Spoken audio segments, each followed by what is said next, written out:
a warm welcome to Nationwide on the NTA. I am Ifoma Ojinta. Now, it is a fact that women and children are the most affected in conflict situations.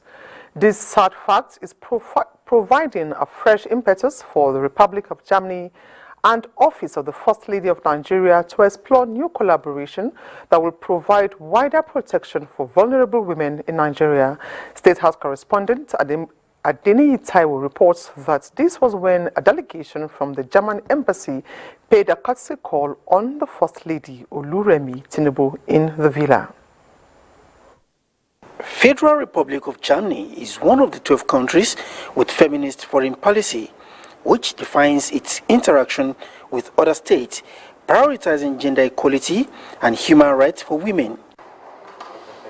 And in Nigeria's First Lady Oluremi Tinubu, the Germans found a worthy ally for needed collaboration. While leading a delegation from the German embassy to the office of the First Lady, German ambassador to Nigeria, Annette Gunther, says the interventions of our country in the energy sector, promotion of security reforms, and stabilization efforts in the Northeast are mostly driven by the desire to protect women and children. We have taken notice of the energy transition plan, which is very ambitious and which we welcome very much, to reach zero emissions by 2060. It's still a long way to go, but we want to be a strong partner on that way. We have opened a hydrogen office. It's called German-Nigerian Hydrogen Office. Appreciating the Germans for past humanitarian assistance and interventions in Nigeria, the First Lady says her Renewed Hope initiative welcomes strategic support as she targets more women empowerment. She highlighted alternative school system and adult education for women alongside other interventions. My office would love to assist, that whatever we can do to help those vulnerable groups that they've been displaced from their homes, we want to do that. So, and to hear that, you've been assisting us in, some of the areas where we have conflict, I want to appreciate you and appreciate your country for that. Education is very key, because whatever it is, the government programs government have, if they are not educated, how would they know to be able to access all that is meant for them? So we have all this pocket of things that we believe that we can use to complement government and to support them from this office. Appreciation of Nigeria's impressive democratic track record and a stout defense of democracy in Niger Republic as a leading member of ECOWAS bloc also came up during the visit. In the State House, Adeni Taiwo, NTA News. The ECOWAS Commission informs the ECOWAS AU-UN planned mission to the Republic of Niger did not take place on Tuesday, 8 August 2023. The mission was aborted following a late-night communication from the military authorities in Niger, indicating their unavailability to receive the tripartite delegation. A statement stated that the planned mission was part of the continued efforts to find a peaceful resolution to the current crisis in Niger. As per the decision of the ECOWAS Extraordinary Summit held on 30th July 2023, the community will continue to deploy all measures in order to restore constitutional order in Niger. The choice of President Tinubu's ministerial nominees has been described as a reflection of Nigeria's diversity, taking into consideration inclusivity, experience, and competence. This is a view of public affairs analysts on NTA's Good Morning Nigeria, who discussed the composition of the cabinet. Oluseyi Adiagbo has details. It is very important that Nigerians understand that democratic process does not in any way make it even possible to marginalize any of us. Azan Shehu, a former member of the House of Representatives, there reacting to how the composition of 48 ministers for President Bola Tinubu's cabinet meets all constitutional requirements. At least President Bola Tinubu has shifted the needle a bit in terms of gender sensibility. He's brought in about 9 women different kind of people appointed ministers. Partially, he has not dominated it with only APC. There are PDP. Wike is there.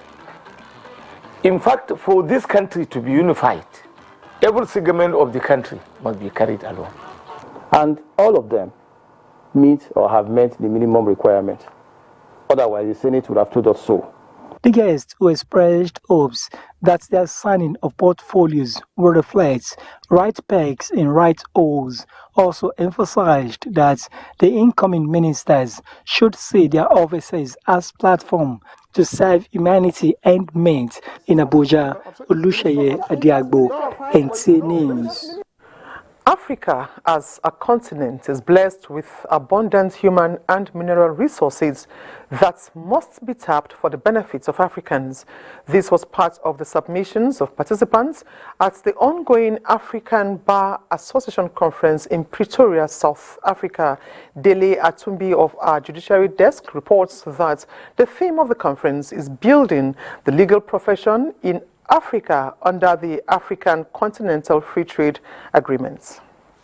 At the 2023 African Bar Association Conference are not only about law, the conference also taking a critical look at the huge benefits of this agreement to the 55 countries on the continent and the rest of the world. When the single market is on stream, participants are of the view that it will lower prices of goods and services as a result of increased competition and lower tariffs. The African Continental Free Trade Agreement is a pivot for economic growth and development as it is capable of attracting increased foreign direct investment, innovation and productivity.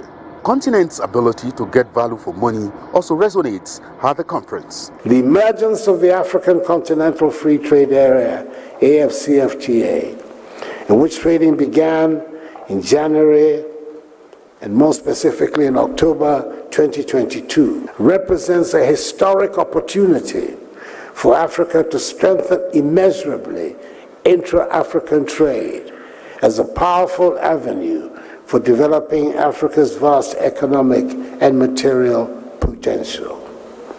As the adage goes, there is strength in unity, and for all 54 member states of the African Union, our strength lies with our numbers. Ground norm of the agreement obviously is to bring African markets together so that we have a common place of freedom to trade between amongst ourselves, as opposed to going through third parties to trade amongst ourselves, which is what happens now. Right now you export to Euro refines it, brings it back to Africa, you send to your neighbor. The whole idea is that you can now do relationships between your African countries. So it suddenly transforms a, say, 200 million market of Nigeria into a global market of 1.something billion people. So that's huge. Market means money in this sector. Africa as a continent would definitely benefit from the African Continental Free Trade Zone. All that the continent needs to do is to ensure that all countries within the continent come together to ensure that the goal is achieved. From Pretoria, Dele Atumbi, NTA News. And back home, the Court of Appeal Abuja has reserved judgment in the appeals filed by two aspirants seeking to fly the flag of the All Progressives Congress at the November 2023 Kogi governorship election. Olabode Arewa reports that Senator Smart Adeyemi and Abubakar Achimugu are the aggrieved governorship aspirants who filed their appeals. Following the judgments delivered by two federal high courts in Abuja, affirming the candidature of Ahmed Usman Ododo as the duly nominated governorship candidate of the All Progressives Congress in Kogi State, former Senator Smart Adeyemi and Abubakar Achimugu filed separate appeals against the judgments.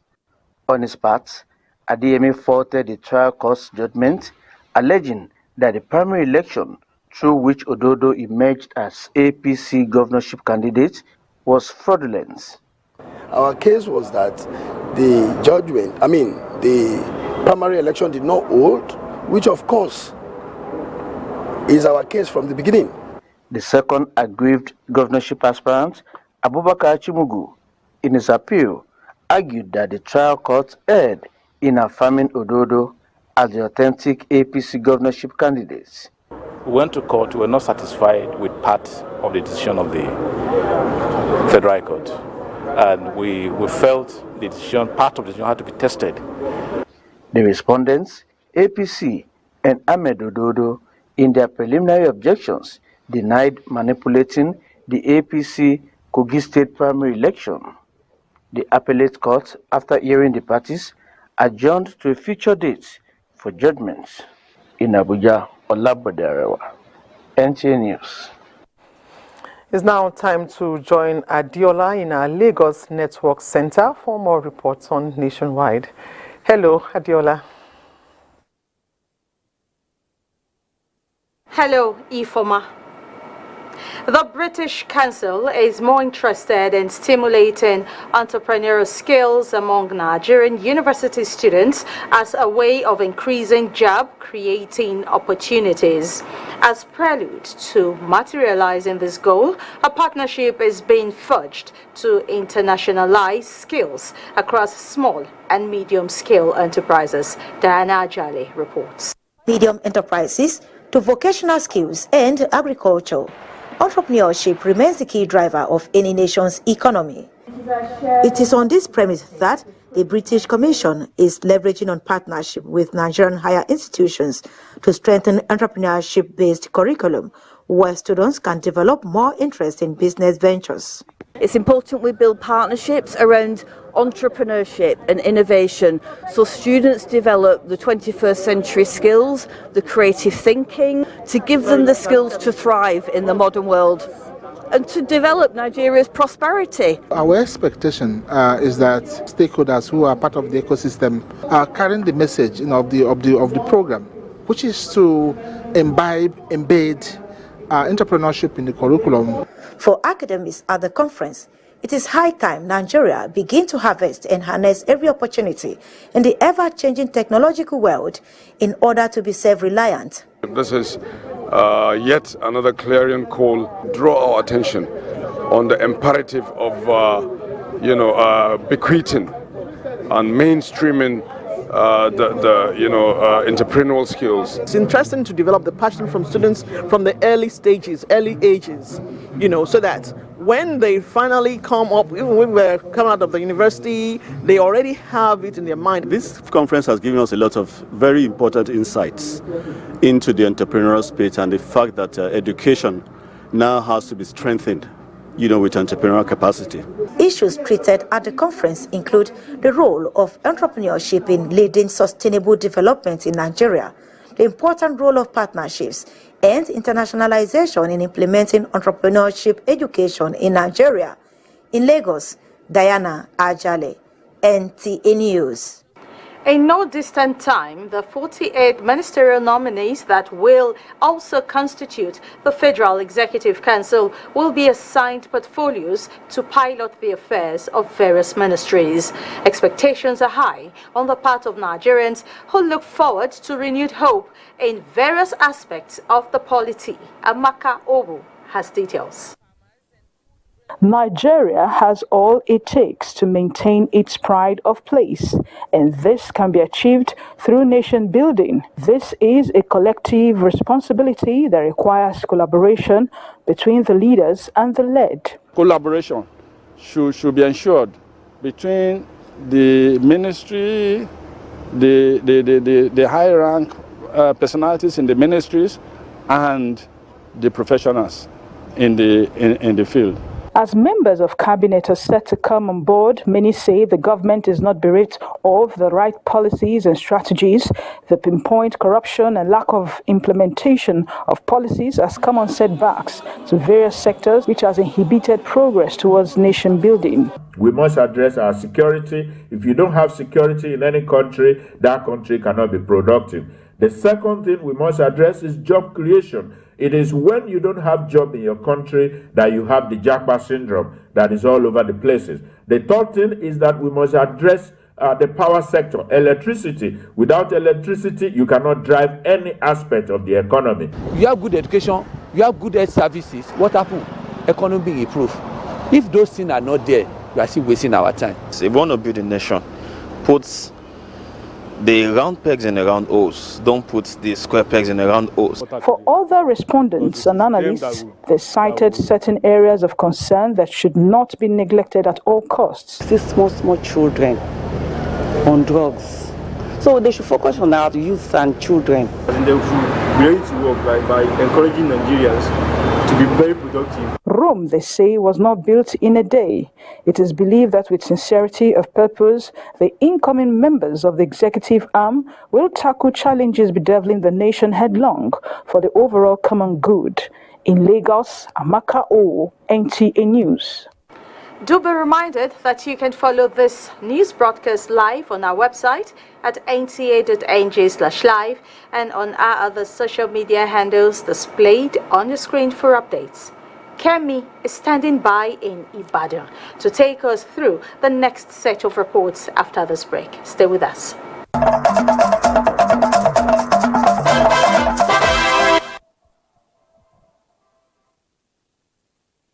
Still watching Nationwide, and a warm welcome to Ibadan. The federal government is to vaccinate animals in Oyo State in order to curb the spread of anthrax. This was highlighted during a sensitization tour to central abattoirs and cattle markets in Ibadan by the state government. Ifeoluwa Omoshule has details. Worried by the outbreak of anthrax in neighboring states, Oyo State government is not resting on its oars in ensuring that preventive measures are strictly adhered to in the government-approved abattoir located in Amosun, Ibadan. The other thing we are doing is to collaborate with the federal government on the issue of vaccination. They should make sure they purchase healthy animal. They should not purchase sick because it is cheap. Animal has an anthrax and you open up, the spore is on the ground. That spore can be there for years. And that's why it is because of this hardiness of that spore. That is why they are saying that it is, you don't even talk about cooking. The butchers who spoke with NTA News noted that the animal supply chain in the state should be critically monitored. Always taking care of the market, what is going on and what is moving. Here we have a doctor that do examine all the cows. He does osmotic and removing tests for cows. It was not a surprise that during the visit, an animal already infected with tuberculosis was detected by a veterinary doctor, which could have infected hundreds of residents of Oyo State if not detected. In Ibadan, Ifeoluwa Omoshule, NTA News. As the struggle for healthy nutrition and resilient society in the face of climate change continues, some African researchers are supporting rural farmers in managing soils to produce highly nutritious food for the citizens.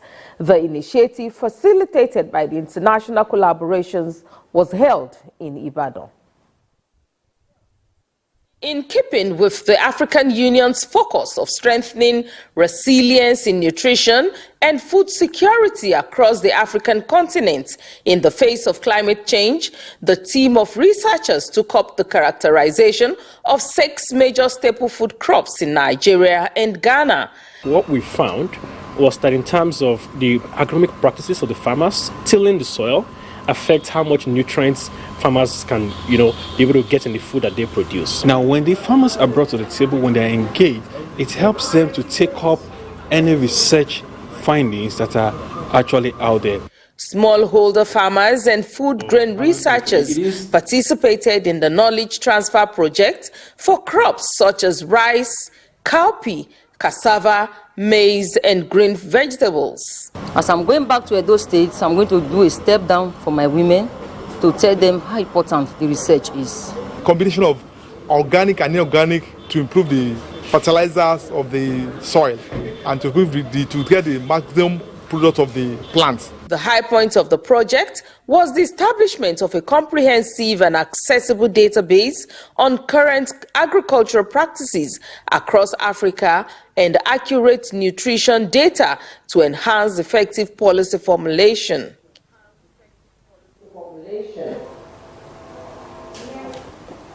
And that's it from Ibadan. Nationwide continues shortly. Stay with us. Thank you very much, Kemi. The Council for the Regulation of Engineering in Nigeria, COREN, is encouraging the educational system in the country to be reviewed in such a way that standards and quality of students, especially in the engineering sector, will be at par with the minimal global standards. This was at the Committee of Deans of Engineering and Technology of Nigerian Universities National Engineering Students Project competition held in Abuja. Justin Bemunyi reports. The one will be using, which is the best. This would be the 6th Coded National Engineering Students Project competition in the series. The body has since instituted this competition among students to be able to identify talents and develop their capacities in identifying problems and finding solutions to such problems. The idea is to showcase that engineering starts from the grassroots. And this, what you're going to see, are things that they have developed on their own, maybe with assistance from their departments. And these are working, functional machines. You know, when you give them that psyche, as a Nigerian, at student level, I have beaten a Chinese, I have beaten a Japanese, I have beaten an American with innovation. You have developed his psyche, you have developed his competence, and he has that confidence to be able to say, I can go and, I'm an engineer anywhere on the globe. The exhibitions by the competing students will be showcased at annual engineering assemblies for investors and industrialists to identify innovative products for patenting and commercialization. Justin Bemunyi, NTA News. For any densely populated society, the people are bound to face challenges, and Lagos is no exception. The loss of useful man-hours in traffic is a daily price paid by Lagos residents. Therefore, government's resilience to minimize the impact of these on businesses and individual productivity has made road rehabilitation, construction and maintenance a priority. And having scaled through an initial closure at the Akpomgo end, which lasted for 15 months, the popular Echo Bridge is yet on another round of maintenance, and based on the vital link it provides between the mainland and island, there is bound to be little discomfort to road users. Kehinde Adebisi is right on that bridge now to give us an update on the level of work done and how residents are managing. Hello, Kehinde. Hello, Ifoma. Well, you're right. I'm at the Alaka end of the bridge. The rain has decided to bless us just while we were waiting to be connected to Abuja. The rain started. Never mind, let's just begin and start talking about what this bridge means to Lagosians. The Echo Bridge was built in 1975, and since this bridge was built, it has gone through about 3 rehabilitation works in its lifespan. Well, the most recent was necessitated because of the fire incident that happened at the Okpangwa end of the bridge here in Lagos. And there was also another fire at the Jorai area of the bridge. On the 8th of July last month, the Lagos State government opened this bridge so that Lagosians can breathe a sigh of relief so that the pressure on the Third Mainland Bridge as well as the Carter Bridge can be reduced, and the burdens of Lagosians can also be reduced as well. Well, that sigh of relief was short-lived as the Echo Bridge, the Alaka end of the bridge to Iponri area of Lagos and Igomu was also shut for construction. Well, to give us more update on that, I have with me engineer Olufisayo Badmos, who will be telling us why this bridge was shut. Hello, madam. Hello, good afternoon. All right, just recently, this bridge was shut for a period of 15 months, and Lagosians groaned, and we're hoping that the bridge will be opened again. It was opened, and shortly after that, the bridge was shut again for another 40 days. Why didn't we just conclude the work while it was shut for the 15 months? Okay. During the opening ceremony, if you can all remember, the state governor actually told us that there will be intermittent closure of the bridge. The project spans till 2026, so we will expect more of the closures, but it's not going to be as long as what we had before. The previous one was because of the repairs between Ijora Olokpa and Akongbo. And that was due to the two different fire incidences we had, which actually affected most members of the bridge. But for this present one, we actually told the masses it will take those 4 days. For now, because there are some piers to be worked on. We are actually working on those piers. There are some bearings that are completely gone, they are damaged, and if they are not attended to on time, they could damage the integrity of the bridge. So that is why we have this closure. But we are still pleading with the people again. There will still be intermittent closures, but they are not going to be long. And we can see this closure is not really affecting traffic as much. We have tried to bring some alternative routes. We have some going into Surulere from Stadium. And this is also one, we have this service lane that links to Costain. So from here they can link the other section of the bridge at Costain. So that's why it is closed for now. People should just bear with us. It will soon be open.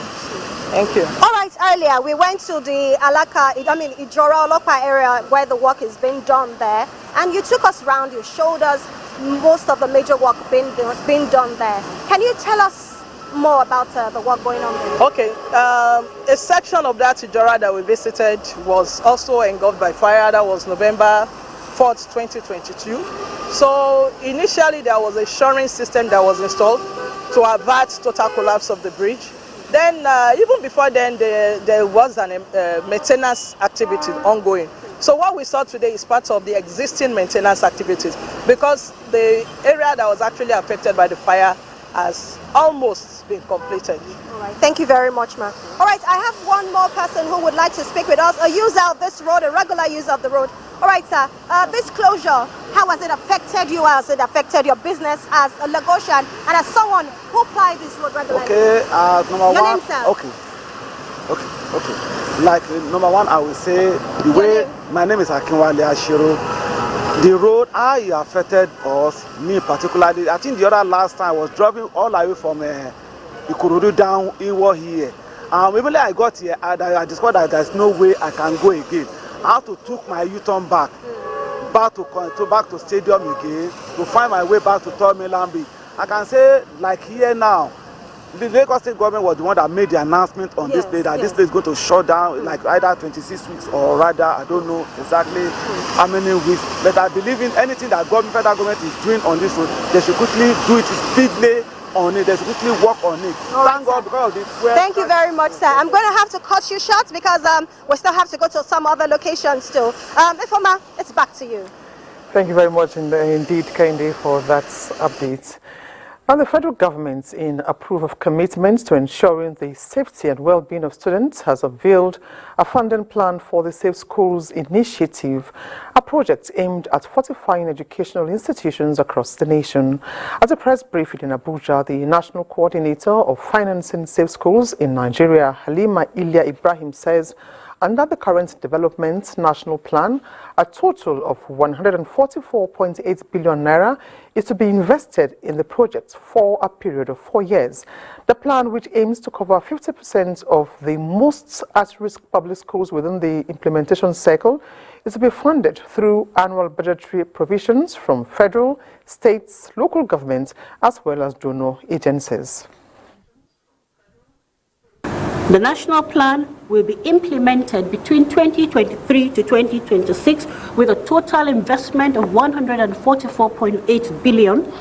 The plan proposes to 32.5 billion in 2023, 36.98 billion in 2024, and 37.15 billion in 2026, 38.03 billion in 2026 respectively. To this end, the federal government has made a provision of 15 billion in 2023 budget. The plan will focus on achieving the following milestones: building and integrating security resilience host communities in the protection of education. Youths in the country are leveraging the platform offered by authorities to demonstrate their talents, making technology breakthrough. This was during a robotics project developed and presented by Federal Government Girls College, Shagamu, to the Federal Ministry of Education. It is an artificial intelligence built by the students named Okikiola Shagamu, that walks around, recognizes faces, shake hands and exchange pleasantries. The school believes that the effort exposed students and their coaches to the current trend in the world of technology, which is sowing good seeds in federal unity schools. The world is going to be driven by artificial intelligence in the next 5 years. It's already happening in advanced countries. As a ministry, we are also trying to look at our curricula. We've discussed with NERUDC, we've discussed, and they said that they have done that for secondary. So we say, if you do that for secondary, the base is necessary. This is the second unity school developing a robotic project this year after FGGC Rubochi in FCT. A development Nigeria has been making efforts in catching up with other developed societies. To health now. To reduce the prevalence of malaria in Nigeria, key players in the health sector are advocating vaccination to accelerate effort to bring to rest the health burden before 2030. Elizabeth Omori reports that a survey by NOIPOLS indicates that malaria is pervasive and vaccination will help rid the disease. Pathologists say is a life-threatening disease spread to humans by some mosquitoes. Mostly found in tropical countries, it is preventable and curable. Multiple reports show that children under 5 years, pregnant women, travelers, and people with HIV or AIDS are at higher risk of severe infection.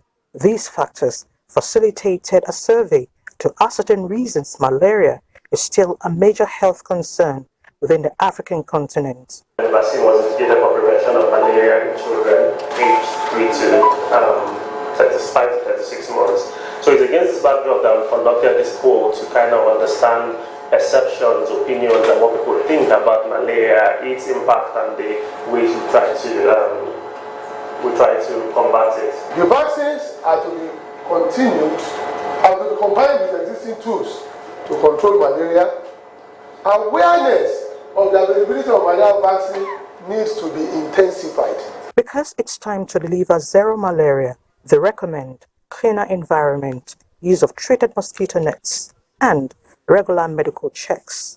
Elizabeth Omori, NTA News. And for the next set of stories on Nationwide, we now join Doris in our Port Harcourt Network Center. Good to see you, Doris.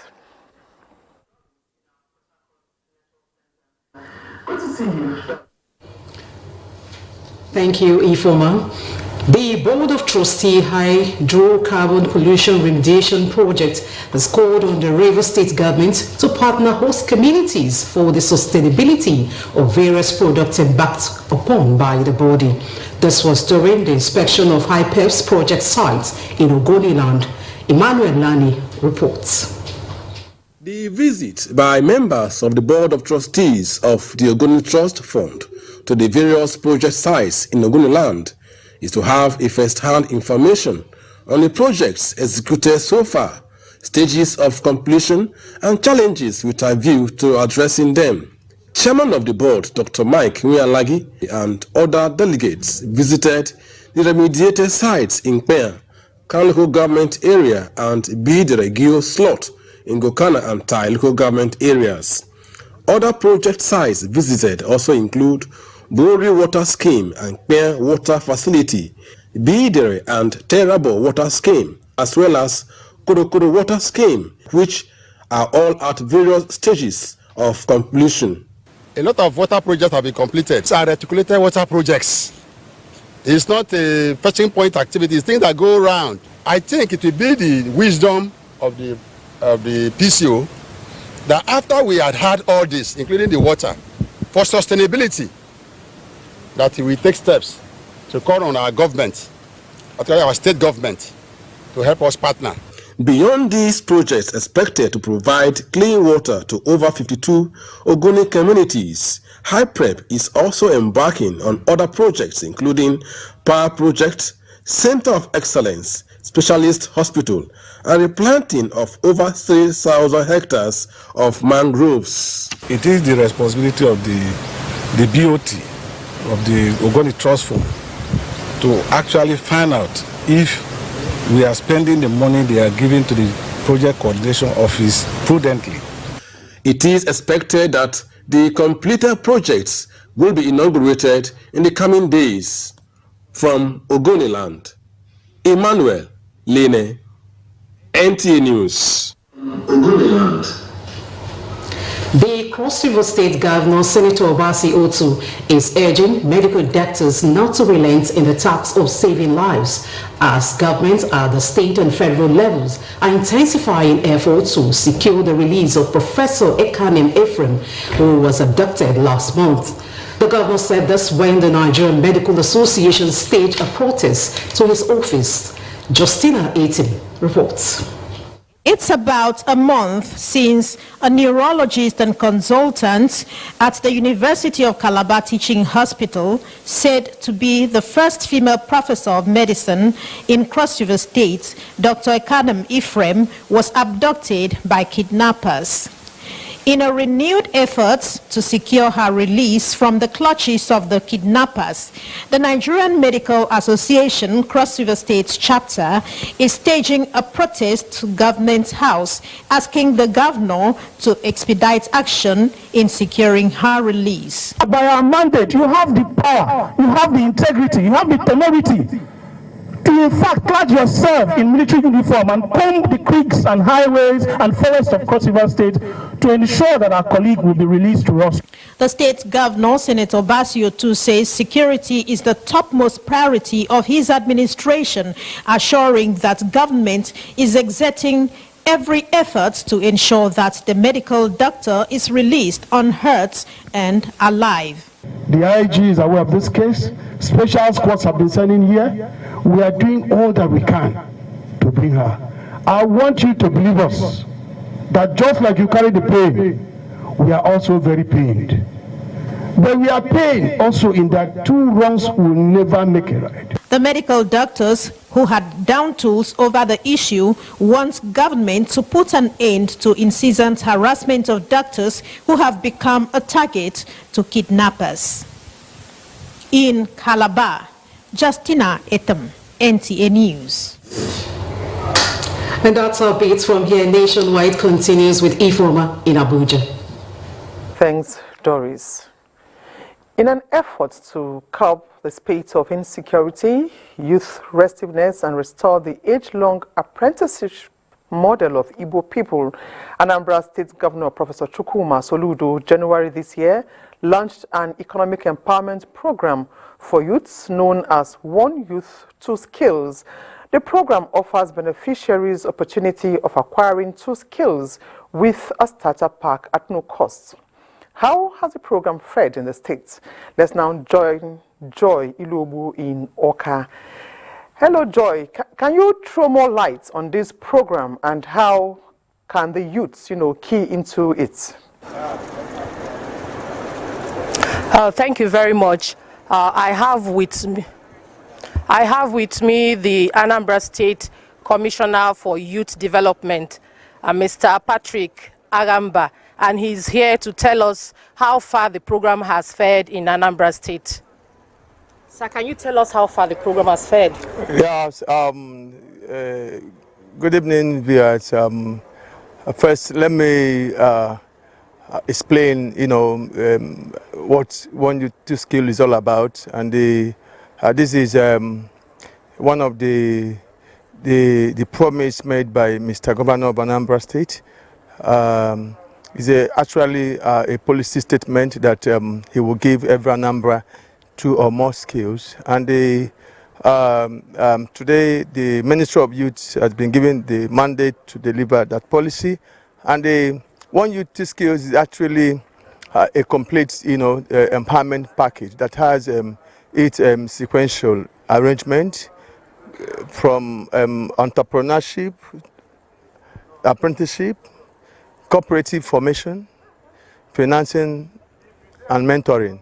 So it's a whole empowerment package, away from the usual empowerment program, political empowerment program. So we have adopted community-based okay, using Igbo long apprenticeship model. You know, this model has been awarded by the researchers as the best enterprise approach in the world today. And that is the approach, the model that we have already adopted. And is actually working in Anambra State, just like the youth has taken over in terms of population, 65% population, and they coupled with the challenge, you know, in the country, high level of unemployment and the restiveness in the country. I think I must commend Mr. Governor for, you know, being youth friendly, you know, in addressing this issue of insecurity. So these One Youth Two Skills, we have actually started October last year with about 5,983, you know, beneficiaries, and we have 3 categories of beneficiaries. We have existing business, we have non-existing business, and Omo Boy. Okay, so these are the category, and they ranging from 18 years to 45 years. So, so we started with 5,983. All right, sir. In the next 3 years, what do you expect from this program? What do you expect to have achieved? No, as we started very massively, our target is to. I think we're going to be stopping here. Thank you very much. It's back to the studio. All right, thank you very much. Very interesting initiative there. We'll take a break now. Nationwide continues shortly.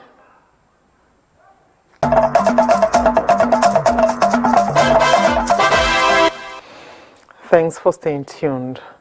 In a concerted effort to tackle drug abuse and trafficking, the Nigerian Television Authority (NTA) has met with the National Drug Law Enforcement Agency (NDLEA).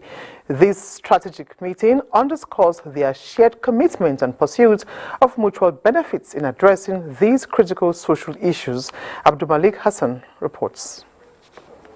The sunlit halls of the NDLEA headquarters in Abuja served as the backdrop for a significant and amicable meeting between the NTA management and the stalwarts of the NDLEA. The atmosphere was warm with handshakes, smiles, and a palpable air of camaraderie, setting the stage for what was to come. Amidst the exchange of pleasantries, a sense of shared purpose and collaboration enveloped the room. With the small talk and introductions behind them, the NTA aimed to leverage its expansive reach and educational programs to amplify the fight against drug abuse and trafficking. The Nigerian Television Authority, as a national broadcaster, holds a unique position in shaping public opinions and disseminating information. By leveraging an existing network, the NTA will play a crucial role in raising awareness about the dangers of drug abuse, highlighting the consequences, and promoting preventive measures. Brigadier General Buba Marwa delivered a sobering account of the dangers posed by drug enterprise, with a staggering revelation that nearly 50 million Nigerians are ensnared by addiction. It is the main ingredient that is pushing the criminals. So it's very, very important to our effort for the NTA, to stand up with us in this wise towards advocacy. In the midst of this conversation, a rallying cry for combined efforts to address this multifaceted challenge was established. Abdulmalik Hassan, NTA News. A Fulani social-cultural organization, Fulbe United for Peace, has vowed to deploy traditional methods to fight criminals who masquerade as Fulani headsmen to perpetuate killings in some parts of the nation. In a communique issued at the end of its National Leadership Consultative meeting, organized with the support of Arewa New Agenda in Abuja, leaders of Fulbe says their resolve is to contribute to national development, noting that they are consciously and strategically mobilizing all their members nationwide to support Tinubu administration to succeed. Strategies to bring all Fulbe together by using their traditional approach that is deeply rooted in the Fulbe tradition and culture, that is Kombodu, to bring an end to any form of criminality in the name of Fulbe. They are seeking for a local workable solution from within and will be reaching out to other interest groups to promote national forgiveness. Asking government to consult with actors leadership on issue of policy that concern the Fulbe. The group also declared its support for all concerted efforts to bring peace and security in the nation by President Tinubu-led administration and other stakeholders across the nation. The Director General of the World Trade Organization, Dr. Ngozi Okonjo-Iweala, has urged the Nigerians in Diaspora Commission, NITCOM, to strengthen a systematic mechanism to attract second and third generation Nigerians in the diaspora to contribute towards nation building. A statement by the media, public relations and protocol units of the Commission, NITCOM, Gabriel Odu, says Dr. Okonjo-Iweala said this during the presentation of Diaspora Merit Award to her as Diaspora Icon by Abike Dabiri-Erewa. The WTO DG said the diaspora is capable of doing so much for Nigeria, such as skills and knowledge transfer, especially as most countries of the world are fast embracing ICT. From the diaspora, billions of dollars coming, and there are ways and means we can work with the diaspora to make good use of these remittances. On her recent recognition, Okonjo-Iweala expressed her gratitude, adding that she was elated and humbled for being selected to receive such an award. And on that note, we conclude Nationwide for today. We thank you for being part of our production. Bye for now. I am Ifoma Ojinta.